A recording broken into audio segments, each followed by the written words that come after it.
बार फिर आपका स्वागत है विनो यूनिक एजुकेशन नामक चैनल पर। हम अब स्टार्ट करने जा रहे हैं फिजिक्स के लेक्चर्स। फिजिक्स लेक्चर जानने से पहले हमें अपना सिलेबस जानना होगा।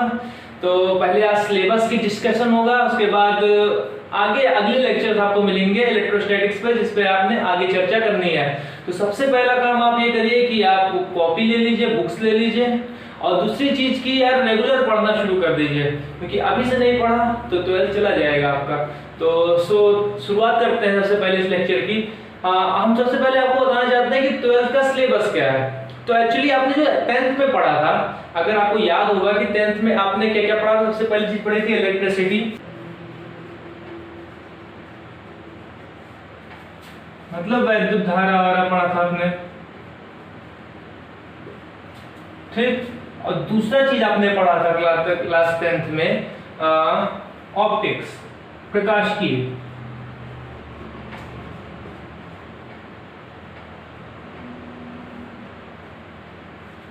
वहां पर आपने लाइट पढ़ा था, ठीक। और आपने पढ़ा था इलेक्ट्रिसिटी।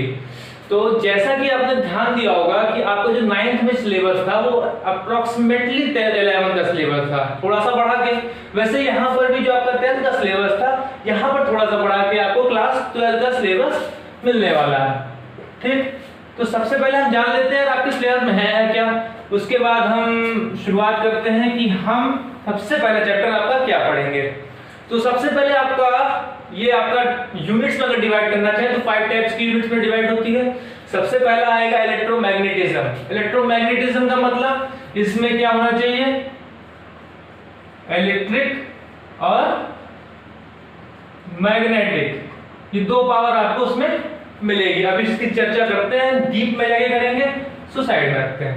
सेकंड नंबर आता है ऑप्टिक्स। आपने ऑप्टिक्स पढ़ रखी है, पढ़ी है, वहां पर आपने पढ़ा था ये सब फार्मूला पढ़ा होगा, 1/v + 1/u = 1/f। किसके लिए था, उत्तल दर्पण या अवतल दर्पण के लिए। वहां पर लेंस के लिए भी आपने पढ़ा था, फिर यहाँ पढ़ना है। लेकिन ये फार्मूले आप कई तरीके से अलग तरीके से निकालोगे, यहाँ डेरिवेशंस है, ठीक। बड़े बड़े फार्मूला से कुछ डिफरेंस ही है यहाँ पर, तो इसको हमको देखना है यहाँ पर। दूसरी चीज यहाँ पर क्या है कि प्रकाश के द्वितीय प्रभाव के बारे में बात की गई है। द्वितीय प्रभाव क्या होता है कि आपको अगर केमिस्ट्री पढ़ी हो, केमिस्ट्री में आपने परमाणु संरचना पढ़ी होगी, तो उसमें द्वितीय प्रभाव के बारे में बताया जाता है, हाइजेनबर्ग की अनिश्चितता और आपका प्लैंक कांस्टेंट, प्लैंक का नियम। तो वैसे यहाँ पर भी एक चैप्टर, वहां डी ब्रोगली का नियम, एक चैप्टर यहाँ पर इसमें मिलेगा, किसमें, ऑप्टिक्स में।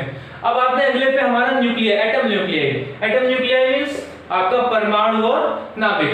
तो सीधा आपने पढ़ा है केमिस्ट्री में परमाणु संरचना।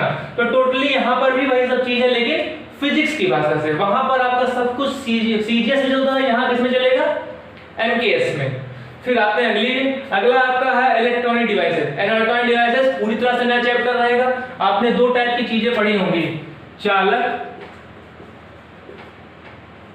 आचालक, ये दो आपने पढ़ा है, लेकिन आपने अभी तक अर्धचालक नहीं पढ़ा। ये अर्धचालक कहां मिलेगा, इस चैप्टर में, ठीक। तो आपको कुछ नई चीज पढ़ने को मिलेगी। और चौथा है कम्युनिकेशन सिस्टम। अगर जो बंदा कंप्यूटर लिया होता है उसके लिए चैप्टर आसान होता है, और जो कंप्यूटर नहीं लिया होता तो बहुत सिंपल चैप्टर है, कुछ में ज्यादा रेस्ट नहीं है।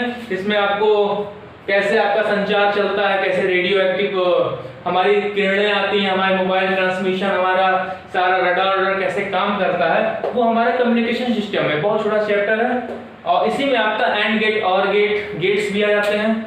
तो गेट आपका 4-5 नंबर का होता है। मेनली शायद ये चैप्टर शायद हट गया, ये है, इसकी बाद में चर्चा होगी, ठीक।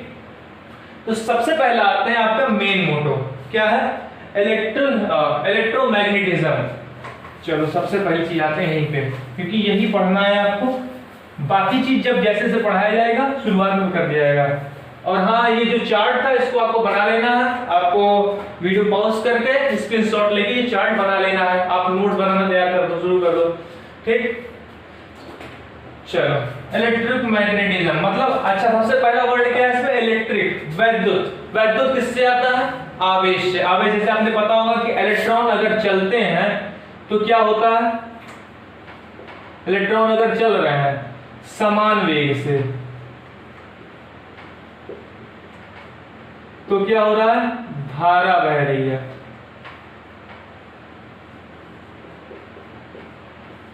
ठीक, हमारा सिंपल चीज, अगर इलेक्ट्रॉन चलता है धारा बहती, मतलब आवेश के प्रवाह से ही कहीं ना कहीं इलेक्ट्रिक फील्ड बनती है, वैद्युत चीज वहीं जाती है। ठीक, मैग्नेटिक की बात क्या आती है, मैग्नेटिक बारे में बात करते हैं तो मेन मतलब पहले यहाँ पे याद करते हैं कि सबसे पहला मेन मकसद क्या है आपका, आवेश। अब शुरुआत करते हैं आवेश से, हम उससे ही पूरा इलेक्ट्रोमैग्नेटिज्म पढ़ लेंगे अभी एक साथ ही। आवेश, आवेश होता क्या है, आपको एक कुछ बता दे रहे हैं कि कैसे कैसे आपको पढ़ना क्या है। चलो, आवेश होता क्या है, आपने अगर सबसे पहले आपने एयर फ्रेज में पढ़ा होगा कि आप कंघी को अगर सूखे बालों पे रगड़ते हो तो छोटे छोटे कागज के कणों को आकर्षित कर लेती है। इसका मतलब ये हुआ कि उसमें कोई ना कोई ऐसी पावर आ जाती है या फिर कुछ ऐसा अट्रैक्शन पावर आ जाती है, एक दूसरे को अट्रैक्ट करते हैं। तो वहां पर एक टर्म दिया गया था आवेश, कि वो जो पावर है वो आवेशों के आदान प्रदान से होती है। अगर मान लीजिए दो बंदे आपके पास हैं, दो मटेरियल हैं, इसने एक इलेक्ट्रॉन इसको दे दिया, एक इलेक्ट्रॉन इसमें से इसमें चला गया, तो ये बंदा पॉजिटिव बन गया और ये बंदा नेगेटिव बन गया। अब ये दोनों आपस में क्या होंगे, अट्रैक्शन करेंगे, आकर्षित होंगे, सिंपल सा मैथड है। ठीक, तो यही बात हमारा क्या आता है, जो ये इलेक्ट्रॉन जा रहा है, हमें इलेक्ट्रॉन पहले पता नहीं था क्या होता है, तो वहां पर कहा गया कि ऐसा छोटा पार्टिकल, टीनी पार्टिकल है जो इसमें से इसमें ट्रांसफर हो रहा है। तो उस समय थोड़ा सा दिमाग लगा के इलेक्ट्रॉन को आपने नेगेटिव बोल दिया और प्रोटॉन को पॉजिटिव बोल दिया। ठीक, और दोनों के बीच में अट्रैक्शन पॉसिबल हो गया। ठीक, तो यहां पर इसकी बात नहीं, हम सिर्फ आवेश की बात करते हैं। चलो, आवेश हम लेते हैं +Q। ठीक, अब आपको पढ़ना क्या है, इलेक्ट्रोमैग्नेटिज्म। इलेक्ट्रोमैग्नेटिज्म में 3 लगभग पार्ट है। सबसे पहला क्या है, इलेक्ट्रोस्टैटिक्स, स्थिर वैद्युतिकी।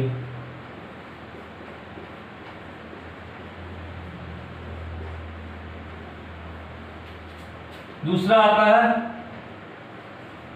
धारा आवेश, वैद्युत धारा।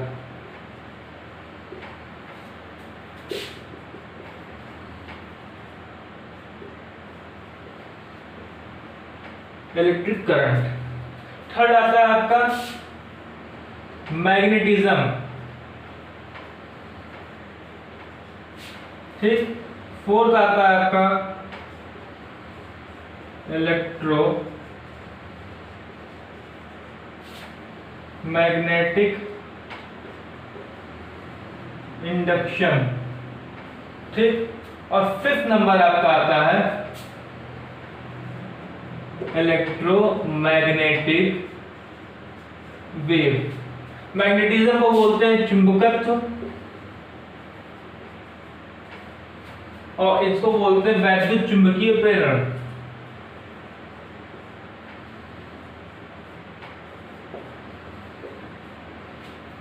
बेसिकली ये कितने टाइप में है, 5 पार्ट में डिवाइड है। इसमें आपके लगभग 2 चैप्टर, 2 से 3 चैप्टर होंगे। इसमें आपका 2 चैप्टर है, इसमें आपका लगभग 2 चैप्टर है, इसमें आपका 1 या 2 चैप्टर है, इसमें सिंगल 1 चैप्टर है। तो इतने आपका किसमें आता है, इलेक्ट्रोमैग्नेटिज्म में। ठीक, अब इसको हमको पढ़ना है, तो इतनी चीजें हमको पढ़नी है और सारी किस पे डिपेंडेंट है, आवेश पे। शुरुआत करते हैं, चलते देखते कहते हैं ये कैसे ये आवेश पर डिपेंडेंट है। तो चलो साइड में आते हैं, यहाँ पर आवेश। चलो, आपका एक आवेश है ये Q, पॉजिटिव मान लेते हैं। ठीक, +Q आवेश है। अगर ये आवेश रुका हुआ है,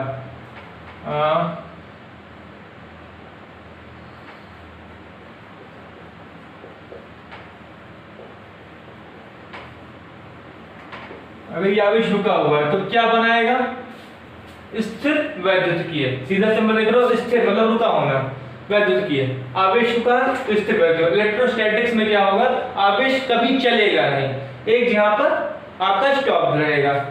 इलेक्ट्रिक करंट। अगला आते हैं, जब ये आपका +Q आवेश एक समान वेग से चलेगा, जब +Q आवेश आपका एक समान वेग चलेगा तो क्या प्रवाहित होती थी, धारा। सिंपल पढ़ा है कि आवेश प्रवाह की दर को ही क्या बोलते हैं, धारा। तो जब एक समान वेग से चलेगा तो क्या मिलेगी आपको, इलेक्ट्रिक करंट। सिंपल सा है। चुंबकत्व।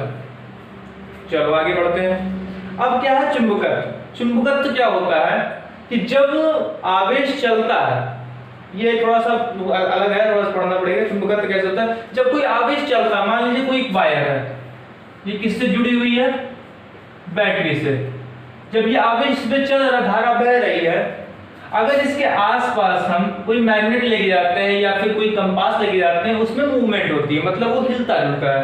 मतलब अगर आवेश चल रहा है, मान लो एक तार है आपके पास, इसमें धारा बह रही है, तो इसके किनारे किनारे गोल गोल राउंड में चुंबकीय क्षेत्र बनता है। ठीक, तो यहां से इसके लिए भी चुंबकत्व आएगा। जब एक समान वेग से चलेगा तो चुंबकत्व भी मिलेगा और धारा भी मिलती है, साथ साथ दोनों होता है। अब आते हैं वैद्युत चुंबकीय प्रेरण। जब आपका प्लस क्यू आवेश असमान वेग से चले,